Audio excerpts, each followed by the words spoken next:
몇 년 전부터 말씀드렸던 중국은 망했다, 망한다, 망할 거다 중에 망했다. 최근에는 제가 그렇게 여러분들에게 알려드렸는데요. 이 모습을 보면은 아마도 이제 중국은 그 망하는 길에 시작에서 중간 노선까지 들어가 있고요. 굉장히 엄청난 일들이 벌어질 것 같습니다. 결국은 망했다.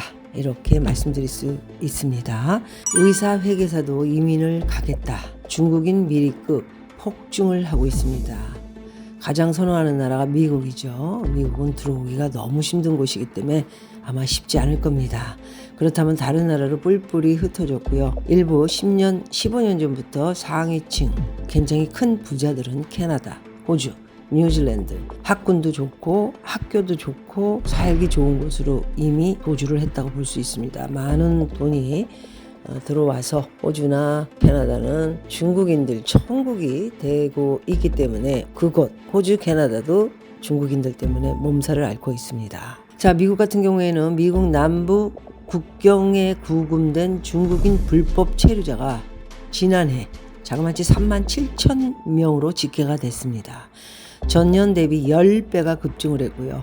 경기 침체의 가장 큰 문제가 바로 부동산이 우리나라도 마찬가지죠. 남일 같지 않습니다. 부동산이 엄청나게 뛰면서 자산의 가치가 나는 부자가 됐다 이렇게 생각을 했는데 부동산 붕괴로 그리고 부동산 외에도 또 자영업자들을 비롯한 새 탈출구를 찾아서 이민자 대부분이 극빈층이 아닌 증산층이 이제 중국 탈출을 하고 있다는 내용입니다.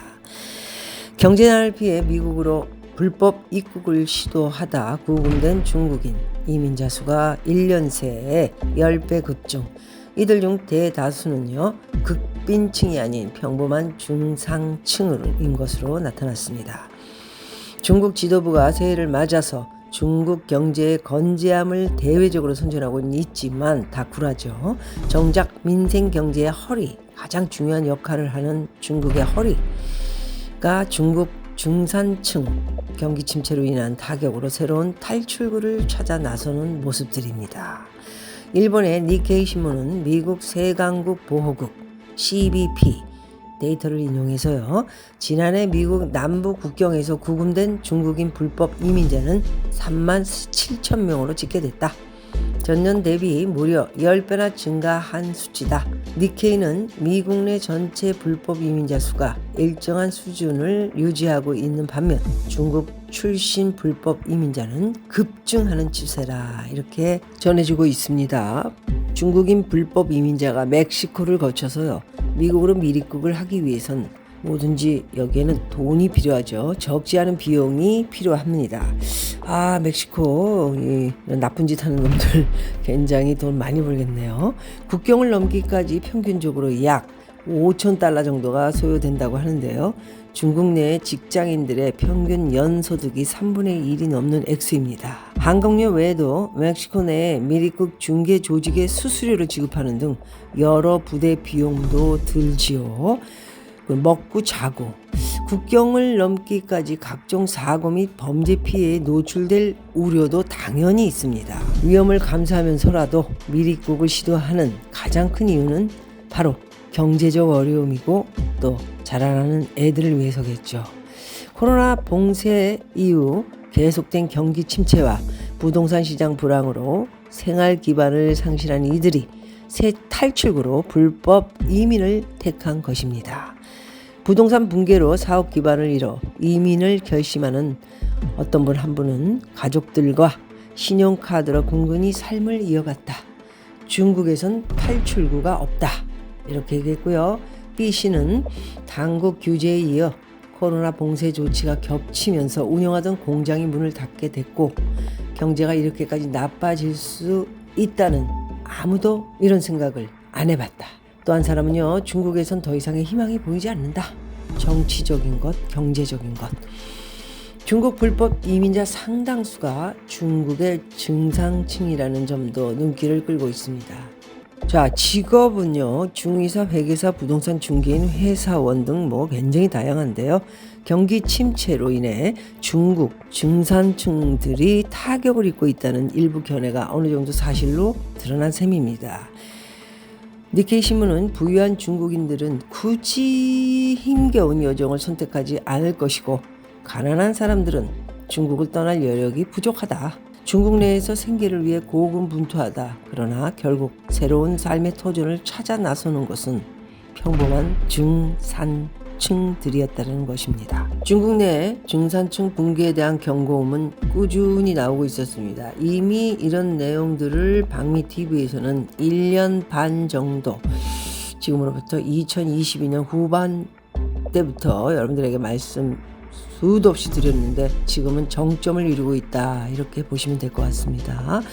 중국 내 독립 금융 미디어 회사인 우시아오버 채널이 올해 발표한 2023년 신중산층 백서에 따르면요, 지난해 중산층 가정의 11.4%가 작년 대비 소득이 30% 이상 감소를 했다고 합니다. 우리나라처럼 중국도 자영업들이 태반이죠. 그런 가운데 비즈니스가 지금 디플레이션인 상태, 물가가 내려가는데도 지갑을 안 여는, 설날에도 지갑을 너무 안 열어가지고 모든 비즈니스가 다 망쳤다라는 이야기를 들었죠.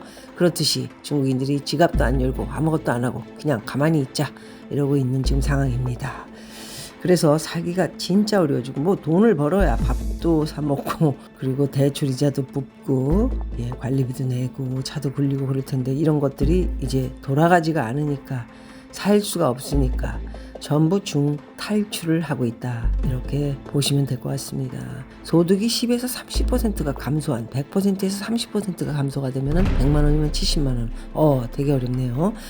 감소한 중산층 가정 비율도 28.9%에 달했다고 합니다. 자, 국가통계청 중국 통계청인가요? 이건 믿을 수 없죠. 10에서 30% 감소다. 그러면 거의 50% 감소했다고 보시면 되고요. 중산층 가정 비율이 28.9%에 도달했다 하면 50%라고 생각하시면 됩니다. 그래서 국가통계청 중산층 연소득 10만 위, 말하자면 우리나라 돈으로 1,900만 원입니다. 1,900만 원, 우리나라보다도 엄청 정말 말도 안 되는 값으로 살아가는 사람들이 부동산 값이 100배 이렇게 뛰었다는 게 말이 됩니까? 50만 위안 사이 9,300만 원의 3인 가구로 정의하고 있는데요. 민생 경제의 허리 역할을 하는 중산층의 소득이 계속해서 감소할 경우 중국 경제 성장과 사회 안정에 위협이 될 수 있다. 처음에 말씀드린 대로 언제 어떻게 또 천안문 폭등이 일어날지 모르고요. 그런 가운데서도 계속 조금 머리가 있고 공부하고 그런 사람들은 어떤 나라로든 떠날 수밖에 없는 지금 상황이다, 이렇게 말씀드리고, 미국의 싱크탱크 외교관계협회의 CFR에 중국 문제 선임 연구원으로 있는 사람 중에 한 분입니다. 대부분의 사람들이 중국을 떠나는 이유는 바로 경제적 이유입니다. 미국에 들어와 살고 있는 중국인들을 보면 거의 90%가 다 식당, 음식점을 하고 있죠. 그 얼마나 힘든 일입니까? 점심 되면은 그냥 그래도 어느 시골에 가든, 제가 국립공원도 많이 방문하면서 중국인들이 허허벌판에 식당 하나 차려놓고 밥 먹고 사는 것을 봤을 때 대단한 끈질김이 있는 그런 사람들이기도 합니다. 오죽이나 힘들면 떠날까 하는 생각을 가지셔야 되고요.